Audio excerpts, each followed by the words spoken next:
Hello and welcome back to Microbial Concepts. So today's topic is on bacterial classification.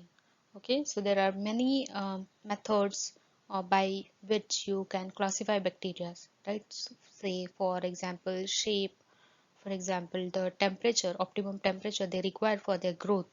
Okay, then optimum pH. Okay, whether they have flagella or not. Okay, so depending on those criterias we can classify bacteria in many different ways. Okay, so let's start with that. So today we will try to cover all these criterias. Okay, so first is classification depending on mode of nutrition, right? So the very basic and first criteria I took is their nutrition. So first is phototrophs. Okay, so these are bacteria which gain energy from light and they can carry out photosynthesis. Okay, not all, but some of them are able to do photosynthesis. Okay, so phototrophs are further divided into two groups, that is photolithotrophs and photoorganotrophs. Okay, so lithotrophs are one which gain energy from light and they use reduced inorganic compounds, whereas organotrophs they use organic compounds. Okay, that is just the difference. The next is chemotrophs. Okay, so even chemotrophs have two groups, that are chemolithotrophs and chemoorganotrophs.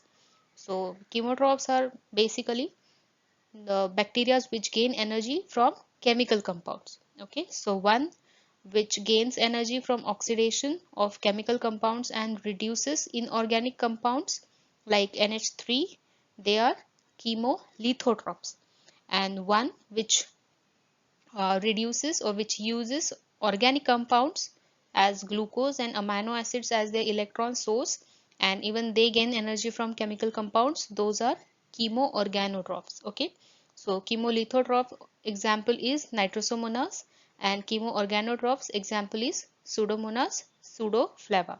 Okay, these chemotrophs are not able to perform photosynthesis. Okay, they do not carry out photosynthesis. Okay, so this is the difference between phototrophs and lithotrophs. Phototrophs, some bacteria or some of the examples, they can carry out photosynthesis, not all, but in case of chemotrophs, they or any of the examples from the chemotroph will not perform photosynthesis. Okay, they don't have that ability to perform photosynthesis. Okay, the next is autotrophs. So these bacteria which uses carbon dioxide as sole source of carbon to prepare their food are autotrophs. Okay, so they are also divided into two types based on energy utilization and carbon dioxide assimilation. Okay, so first is photoautotroph. Okay, they utilize light to assimilate carbon dioxide. Okay, and they are further divided into two groups on the basis of electron source. Okay, so first is photolithotroph autotrophs and photoorganotroph autotrophs. Okay, then next is chemoautotrophs. So they utilize chemical energy for assimilation of CO2. Okay, photoautotrophs they utilize energy from light, and chemoautotrophs they utilize energy from chemical compounds. Okay, then fourth is heterotrophs. So they use organic compounds as carbon source and they lack ability to fix CO2. Okay. So most of the human pathogenic bacteria are heterotrophic in nature, and some heterotrophs are simple because they have simple nutritional requirements. Okay. And however, there are some bacteria that require special or specific nutrients for their growth, which are known as fastidious heterotrophs. Okay, then next is optimum pH. Okay, so this is one which you apply while performing your practicals. Okay, so depending on pH you classify them as acidophiles, means acid loving, alkaliphiles means alkali loving, and neutrophiles, okay, which grow best at neutral pH, right? So first is acidophile. So those bacteria that grow best at acidic pH are known as acidophiles, and their cytoplasm is acidic in nature. Okay, so this is the speciality. Okay, so that is why they can bear the acidic pH. So some acidophiles are thermophilic in nature and they are called as thermoacidophiles. Okay, so examples of some acidophiles are Thiobacillus thioxidans, then Thiobacillus ferroxidans, and Thermoplasma and Sulfolobus. In case of alkaliphiles, which grow best at alkaline pH, example is Vibrio cholerae. The example, yeah, so the pH is optimum pH is 8.2. Okay. In case of neutrophils, which grow best at neutral pH, that is between 6.5 to 7.5. Okay, not that acidic, not that alkaline, between. Okay, in between the range is given. Most of the bacteria grow well at neutral pH. For example, E. coli. Okay, so that was about optimum pH. Next is depending on salt requirement. Okay, so there are two ways by which you can classify bacteria as salt loving or salt tolerant. Okay, so one which loves salt is known as halophiles. Okay, they require high concentration of NaCl for their growth. Okay, the cell membrane of halophilic bacteria is made up of glycoprotein with high content of negatively charged glutamic acid and aspartic acid. Okay, so high concentrations of Na plus ion concentration is required to shield the negative charge. Okay, so like to balance the charges. Okay, so the examples are Archaeobacteria, Halobacterium, and Halococcus. Another is one which can tolerate, okay, or they don't require NaCl, but still if it is present then they can tolerate, okay, the low concentrations in the medium, they are known as halotolerant. Okay, the next is depending on shape. So there are rods, cocci, and spirals. Okay, now we will see those. So examples are for cocci. Okay, you can also call it as spheres, but generally in case of names also you will find that cocci is written. Okay, why? Because they have spherical shape. Okay, so examples are streptococci, which the cells are in chain like structure. Then there are diplococci, means two spherical cells are attached. Example is streptococcus pneumoniae. Then there are tetrads, four cells can be joined together. Then there is Sarcina. Sarcina is cube-like structure. Okay, and Staphylococcus. So Staphylococcus, you will find cluster of cells. Okay, which look like bunch of grapes. Okay, so that is regarding cocci. Then next is rods, means bacilli. Generally, bacilli are referred as rods as well. Okay, so they may be present in chains. Okay, example is Bacillus anthracis. They may be flagellated rods like Salmonella typhi, or some may be just single but spore bearing. Okay, and example is Clostridium botulinum. In case of spiral, there are examples like Vibrios, Vibrio cholerae, then Spirilla, Helicobacter pyrrole, and Spirochetes. Okay, Trypanosoma palladium.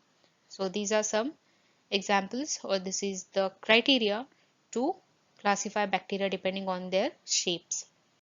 Next is depending on gram nature, right? So you have done this in your practicals, correct? So depending on the cell wall difference, we do gram staining, and depending on our results, we classify them as or differentiate them as gram negative or gram positive. Okay, so the crystal violet iodine complex, which actually stains the cell, it gets locked in case of gram positive bacteria. Why? Because the peptidoglycan layer is too thick compared to that of the gram negative. Okay, peptidoglycan, you can see there is a thick layer. Okay, then there is periplasmic space, and then there is plasma membrane. In case of gram negatives, you will find that the outer layer or outer membrane is of lipopolysaccharides. Okay, then there is periplasmic space, then again there is peptidoglycan, but here the layer of peptidoglycan is thin. Okay, and then comes the plasma membrane. Okay, so this is the difference, and after staining you will see gram positive bacteria, they stain purple, and gram negative, they stain as pinkish, okay, pinkish red, right? So this is about gram stain. So examples are, for gram positive, you may get a question in Viva like at least give 4 examples or 5 examples of gram positive bacteria. So examples are Staphylococcus aureus, Streptococcus mutans, then Lactobacillus plantarum, Bacillus subtilis, and Clostridium. Okay, always remember G should be written in capitals. Next is gram negative. So examples for gram negative are Escherichia coli, that is E. coli, then Pseudomonas putida, then Acinetobacter species, then Salmonella enterica, and Klebsiella pneumoniae. Okay. Then depending on flagella, right? So you must have seen some of these diagrams, correct? So even depending on the number or depending on the position of flagella, bacteria can be classified. Okay, so flagellation can be monotrichous, which means bacteria having single flagella at one end. Okay, example is Vibrio cholerae or Pseudomonas aeruginosa. If there are bunch of flagellas at one end, okay, bundle of flagellas at one end, then they are called as lithotrichous. Okay, example is Pseudomonas fluorescens. If there are bundles of flagella present at both the ends, okay, the cluster of flagella is present at both the ends, then they are known as amphitrichous. Okay, example is Aquaspirillum. If all over the cell flagellas are present, okay, then the examples are E. coli and Salmonella and Klebsiella, then these are classified into peritrichous bacteria, okay, in that group, because they bear flagellas all around their cell wall. Then last is bacteria without flagella, okay, they contain or they don't have any flagella. So these bacteria, they are classified as, or they are grouped into Atrichous bacteria. Okay, example is Shigella. Then depending on temperature, okay, you do incubation. Okay, after performing spread plate or say streak plate, you incubate your plates. So depending on your sample, depending on your culture, if you know your culture, then you know the optimum range of the growth of that bacteria. Okay, if you don't know, then you need to try. If it doesn't grow well in mesophiles, then you need to uh, minimize your temperature or increase your temperature, correct? So depending on temperature also bacteria are classified, like saprophytes means bacteria which can grow at 0 degree or below 0 degree, but the optimum temperature is 15 degree, that means cold loving bacteria. Okay, the maximum temperature is 20 degree, okay, and below that they can grow happily and they can survive. So these kinds of bacteria are known as saprophytes. So saprophytes have polyunsaturated fatty acids in their cell membrane, which gives fluid nature to their membrane even at lower temperature. Okay, so that is the reason why they survive at even low temperature, they do not get freezed. Examples are Vibrio Psychroerythris, then Vibrio marinus, then Polaromonas vaculata, and Psychroflexus. Then next is psychrotrophs, means facultative saprophytes. So those bacteria that can grow even at 0 degree, but optimum temperature is 20 to 30. You can see there is difference in the temperature range. In case of saprophytes, it was max, it was 20 degree. Here the optimum temperature is 20 to 30 degree. So this is the difference, and so that's why they are termed as psychrotrophs. Okay. Then next is mesophiles. So these are bacteria that can grow best at 25 to 40 degrees Celsius, and optimum temperature is 37 degrees Celsius. Okay, that is human body temperature. So they are actually mostly they are human pathogens, and examples are E. coli, Salmonella, Klebsiella, and Staphylococcus. Then next is thermophiles or thermophiles. So these bacteria can grow best above 45 degrees Celsius. Okay, heat loving. They are capable of growing in mesophilic range and are facultative thermophiles. Okay, if they are able to grow at mesophile or mesophilic range, then they are called as facultative thermophiles. So true thermophiles are called as stenothermophiles, and they are obligated or obligate thermophiles, means strictly thermophiles. Okay, they love high temperature. Okay, and they will only grow if the high temperature is provided. Then thermophiles, they contains saturated fatty acid in their cell membranes, so their cell membrane does not become too fluid even after high temperatures. Okay, so here there are saturated fatty acids. In case of psychrophiles, they were polyunsaturated fatty acids. Okay, that is the difference. Then examples are Streptococcus thermophilus, then Bacillus stereothermophilus, and Thermus aquaticus. Right? We use Taq polymerase from Thermus aquaticus for PCR. Right? Then hyperthermophiles. Okay, so these bacteria, they have the optimum temperature for their growth, that is 80 degrees Celsius. Okay, so mostly Archaebacteria are thermophiles, hyperthermophiles. So monolayer cell membrane of Archaebacteria is more resistant to heat, and they adopt to or they are adopted to grow in higher temperatures. Okay, so that is by adaptation. So examples are Thermodesulfobacterium, Aquifex, then Pyrolobus fumari, and Thermotoga. The next is depending on oxygen requirement, right?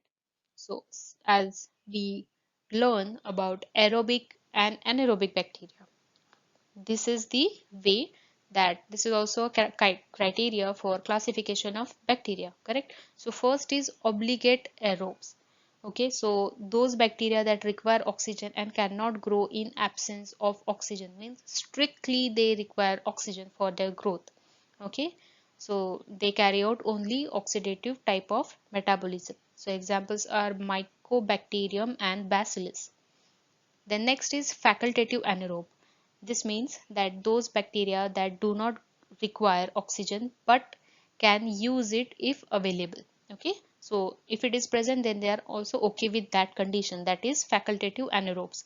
So examples are E. coli, Klebsiella, and Salmonella. And growth of these bacteria become better in presence of oxygen. Okay, then these bacteria carry out both oxidative and fermentative type of metabolism. Next is aerotolerant anaerobes. So these bacteria, they do not require oxygen for growth, but they can tolerate the presence of oxygen. Okay, they will not use it, but they will tolerate the presence of oxygen. Okay, so the growth of these bacteria is not affected by presence of oxygen, and these bacteria have only fermentative type of metabolism. So example is lactobacillus. Okay, do remember this. Examples are also important. Then next is microaerophiles. So these are bacteria that do not require oxygen for growth, but they can tolerate low concentrations. Okay, not high concentrations, low concentrations. So at atmospheric level of oxygen, growth of these bacteria is inhibited. They will not grow at normal uh, atmospheric level of oxygen. Okay, so these bacteria only have oxidative type of metabolism, and example is Campylobacter. Okay, then obligate anaerobes.